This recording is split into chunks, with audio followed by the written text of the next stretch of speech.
I didn't speak until the judge asked if anyone else had a claim. That's when I stood.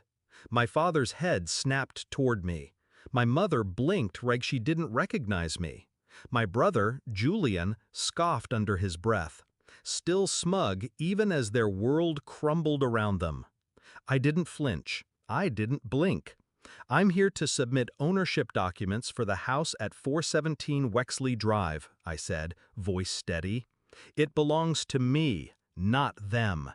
That was the moment. The crack in their illusion. The floor dropped beneath them, and the truth, my truth, swallowed them whole. But let me tell you how we got here.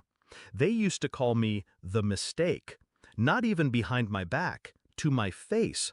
My father said it half-jokingly, whenever I asked for anything that cost more than a pencil. My mother followed his lead like a shadow with a smile. Julian, though, he got everything. Private school, a car for his 16th, spring break trips funded like corporate retreats. Me?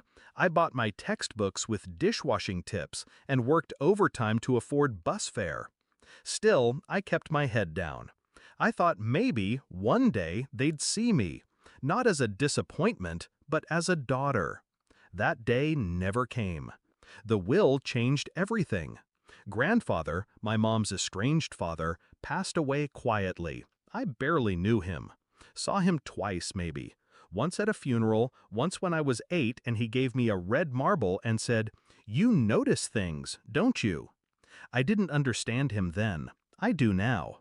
When the lawyer called and told me I was the sole beneficiary, not my mom, not Julian, not anyone else, I was stunned. $50 million. It felt like someone had hit undo on my whole life. Like the universe was finally whispering, "Now it's your move." I didn't tell a soul, not even my friends. I acted like nothing changed, because in their eyes, it hadn't. I was still the charity case at Thanksgiving, the afterthought in family group chats, the one expected to clean up while Julian sipped champagne.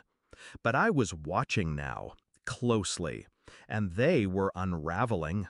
My father's business collapsed after a fraud investigation. My mother's credit cards maxed out, propping up their lifestyle. Julian, he'd racked up loans, gambling, and posing on Instagram like royalty. That's when I started buying. First, their house, quietly, through a shell company. Then the cars, the art on the walls, even the lease to the office building Dad used to own. All bought under layers they couldn't trace. The best part? They begged me for help without realizing it. "Can you lend us just a little, honey?" my mother said once, fake tears and all. "We'd pay you back as soon as your father lands on his feet." I asked, "Would you have lent me money if I'd asked last year?" She didn't answer. I said I'd think about it. I didn't. The bankruptcy hearing was the final stage. I waited until the creditors listed off their assets. The judge asked about the house. Dad stood, puffed up like the man he used to be. "It's ours," he said. "We've lived there for 20 years." That's when I stood. When I pulled out the deed, signed, stamped, unassailable. "I bought it last August," I said. "They've been tenants ever since." My father turned pale. My mother made a choking sound. Julian leaned forward, squinting. "You? You bought it? With what? Coupons?" I looked at him then, truly looked. Spoiled, soft. The golden child turned rust. "With money," I said, "the kind you earn when people underestimate you." Afterward, they didn't speak to me. Not that it mattered. I wasn't there for closure. I was there to end the charade. They moved out a week later, quietly, like ghosts in the daylight. The house? I donated it to a women's shelter. Seemed fitting. A place where people would actually be seen. Julian called once, asked how I did it. I paid attention, I said, and I waited. Sometimes revenge doesn't need fire or fury. Sometimes it looks like silence. A blank expression in a courtroom. a signature on a deed, a locked door that used to be yours. I still don't spend much.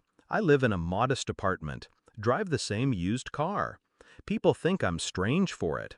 But I don't need validation. I don't crave their applause. I've already won. They just didn't realize it until I stood up and said, "The owner of that house is me."